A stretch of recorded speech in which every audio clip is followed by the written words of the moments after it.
पिंपरी चिंचवडमधील मूळ रहिवासी आणि 2019च्या मिस इंडिया अर्थ स्पर्धेतील सुंदरी सायली सुर्वे हिने स्वतःचं शुद्धीकरण करून पुन्हा एकदा हिंदू धर्मात प्रवेश केलाय. 2016 मध्ये घरच्यांचा विरोध झुगारून तिनं मीरा भाईंदर शहरातील प्रसिद्ध बांधकाम उद्योजक आतिफ तासे सोबत आंतरधर्मीय प्रेमविवाह केला होता.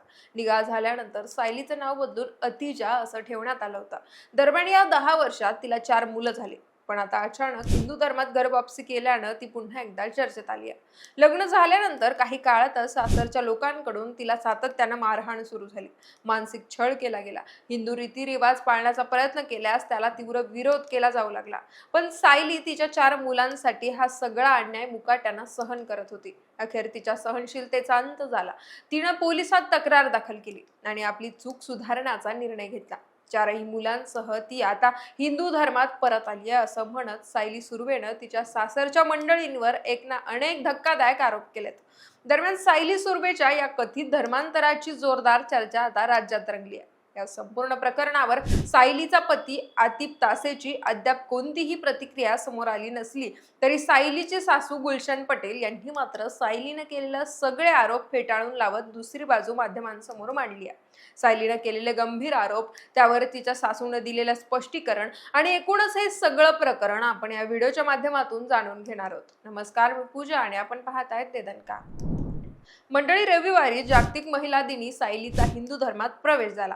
या दरम्यान धार्मिक पद्धतीने होम हवन मंत्रोपचार करण्याची प्रक्रिया देखील राबवली गेली होती. विशेष म्हणजे या कार्यक्रमाला खासदार मेधा कुलकर्णी, आमदार उमा खापरे, समस्त हिंदू आघाडीचे अध्यक्ष मिलिंद एकबोटे यांच्यासह बजरंग दलाच्या पदाधिकाऱ्यांचीही उपस्थिती होती. त्यांच्या समोर सायलीची हिंदू धर्मात वापसी करण्यात आली. याशिवाय सायली सुर्वेचं लग्नानंतर अतिजा तासे असं नामकरण करण्यात आलं होतं. ते नाव बदलून शुद्धीकरण प्रक्रियेत पुन्हा तिचं नवनामकरण करण्यात आलंय. आता तिला आद्या सुर्वे हे नाव देण्यात आलंय. दरम्यान सायलीचा विधीपूर्वक हिंदू धर्मात प्रवेश झाल्यानंतर मागील 10 वर्षात आपल्यासोबत काय घडलं आणि घरवापसीचा निर्णय का घेतला याबद्दलची सगळी कहाणी तिनं माध्यमांसमोर सांगितली आहे. ती म्हणाली की लग्नासाठी माझ्यावर थेट बळजबरी झाली नव्हती, पण प्रेमाच्या नात्यात मला संमोहित करण्यात आलं होतं. मी प्रेमाच्या जाळ्यात अडकले आणि त्या अवस्थेत मी स्वतःच्या इच्छेनं लग्न केलं. त्यांच्या धर्मानुसार आमचा निकाह लावण्यात आला. पण हा प्रकार लव्ह जिहादचाच होता. 10 वर्षांपूर्वीची ही घटना माझ्या आयुष्यातील सर्वात मोठी चूक होती. कारण लग्नानंतर नवऱ्यासह सासरच्या मंडळींनी माझा मानसिक छळ करायला सुरुवात केली. हिंदू रीतिरिवाज पाळण्याचा प्रयत्न केल्यास मला तीव्र विरोध करायचे. पण माझ्या 4 मुलांसाठी मी आजवर हा अन्याय सहन केला. मात्र एक वेळ अशी आली की माझी सहनशक्ती संपली. एक माणूस म्हणून माझा संयम संपला होता. या प्रकरणी मी अनेक वेळा पोलिसात तक्रार दाखल करण्याचा प्रयत्न केला, पण पोलिसांनी माझी तक्रार घेतली नाही. मला माझ्या 4 मुलांसह घरातून बाहेर काढलं गेलं. त्यामुळे मला पुण्यात यावं लागलं. अलीकडेच मी काही हिंदू संघटनांच्या संपर्कात आले आणि त्यानंतर स्वतःची सुखरूप सुटका करून घेतली. माझ्या 4 मुलांच्या भविष्यासाठी आणि त्यांच्या सुरक्षेसाठी आता मी त्या लग्नातून बाहेर पडली आहे. सायलीनं बाकीच्या मुलींना देखील सल्ला देताना म्हटलंय की तुम्ही जर असा प्रकार सहन करत असाल तर अजिबात सहन करू नका. देवानं अशा रावणांसमोर हरून जाण्यासाठी आपल्याला आयुष्य दिलेलं नाहीये. मला 4 मुलं असल्यामुळे मी खचून गेले होते. मुलांकडे पाहून आई कधीच तुटत नसते. याच विचारात मी 10 वर्ष काढली. पण आता मी खंबीरपणे उभी आहे. मला जातीवाद करायचा नाही, पण आपल्या लोकांनी आपल्या पाठीशी उभा राहणं खूप महत्वाचं असतं. आपला सनातन हिंदू धर्म खूप महान आहे. लहानपणापासून आपल्या आई वडिलांनी दिलेले संस्कार आणि आपल्या धर्मावरचा विश्वास कायम ठेवणं महत्वाचं आहे. देवावर श्रद्धा ठेवावी आणि संकटाच्या वेळी योग्य निर्णय घ्यावा. पुढे बोलताना सायलीनं तिच्या सासरच्या मंडळींवर इतरही गंभीर आरोप केलेत. सायलीनं सांगितलं की ते सेटलमेंट करण्यासाठी प्रयत्न करत आहेत, पण आता माझा त्या घराशी काहीही संबंध नाहीये. माझी सासू लेडी डॉन आहे. आसिफ पटेल, बिलाल पटेल असे तिचे 7 भाऊ आहेत. त्यांच्यापैकी 2 जणांचा काही वर्षांपूर्वी मर्डर झालाय. त्यांचे धंदे वेगवेगळे आहेत. माझ्या सासूला काही राजकीय संघटनांचं पाठबळ आहे. तिच्या सोबत ज्या बायका राहतात, ज्या काम करतात, त्यांना हाताशी धरून ती खोटे गुन्हे दाखल करते. तसंच माझ्याशिवाय घरात इतरही 2 जावा आहेत.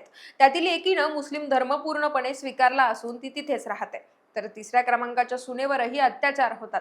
मात्र तिला तिच्या नवऱ्याची साथ असल्याचं सायलीने सांगितलंय. याशिवाय मिलिंद एकबोटे यांनीही सायलीची सासू म्हणजेच गुलशन पटेल यांच्यावर आरोप करताना म्हटलंय की मीरा भाईंदर मध्ये त्यांची प्रचंड दहशत आहे. त्या लँड माफिया आहेत.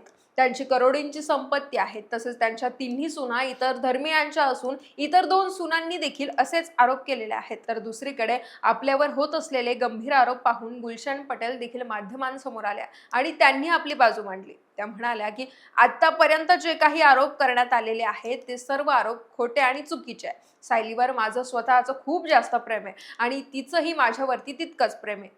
आतिफ आणि सायली या दोघांचं रिलेशन खूप स्ट्रॉंग आहे. मात्र या दोघांमध्ये किरकोळ कारणावरून वाद झालेले होते आणि या वादामुळे रागातूनच तिने हे सगळं केलेलं असेल.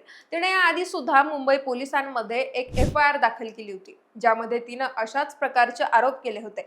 मात्र नंतरच्या काळात म्हणजे अगदी महिन्याभरापूर्वीची गोष्ट आहे, तिनेच म्हटलं होतं की ही तक्रार मी रागाच्या भरात दिली होती. माझ्या मनात असं काहीही नाहीये किंवा मला हा विषय वाढवायचा नाहीये. मला माझं आयुष्य माझ्या कुटुंबासोबत सुखात घालवायचं आहे, असं म्हणत तिनं स्वतः दाखल केलेली तक्रार परत घेतली होती. सायलीनं आता जे आरोप केलेले आहेत किंवा हिंदू धर्मात जी गर्वापसी केलेली आहे यात सायलीचा काहीही दोष नाहीये. सायली कुणाच्या तरी सांगण्यावरून हे सगळं करते. पतीसोबत तिचे किरकोळ वाद आहेत, त्या रागातून तिने हे सगळं केलं असेल. आतिफ पासून सायली जेव्हा जेव्हा वेगळं राहते तेव्हा ती मेंटली खूप डिस्टर्ब असते, त्यामुळे तिनं हे केलं असेल. मी स्वतः सायलीकडे पुन्हा जाईल आणि तिची समजूत काढेल. मी आणि आतिफ तिला पुन्हा एकदा घरी घेऊन येण्याचा प्रयत्न करू. आता जे काही घडलंय ते गैरसमजातून झालेलं आहे. तसंच माझ्या तिन्ही सुना नॉन मुस्लिम आहेत. दुसऱ्या धर्मातील असल्यामुळे त्यांना कधीही बळजबरीनं धर्मांतरासाठी तयार केलं नाहीये. त्यांच्यावर कोणताही दबाव टाकलेला नाहीये. सायली सुद्धा हिंदू धर्मातील देवी देवतांची पूजा करायची, जप करायची. यासाठी आम्ही तिला कधीच अडवलं नव्हतं, असं म्हणत गुलशन पटेल यांनी आपली दुसरी बाजू माध्यमांसमोर मांडली. याशिवाय मिलिंद एकबोटे यांनी त्यांच्यावर केलेले आरोप देखील त्यांनी फेटाळून लावलेत. त्यामुळे या प्रकरणात आता पुढे काय घडतंय, पोलीस या प्रकरणाचा तपास कसा करताय ते पाहणं महत्त्वाचं असणार आहे. बाकी सायलीच्या बाबतीत घडलेला हा सगळा प्रकार खरंच लव्ह जिहाद किंवा धर्मांतराचा वाटतो का, की मग सायली कुणाच्या तरी दबावात येऊन हे सगळं करते? यावरच्या तुमच्या प्रतिक्रिया आम्हाला कमेंटच्या माध्यमातून कळवा आणि देदानकाला सबस्क्राईब करायला विसरू नका.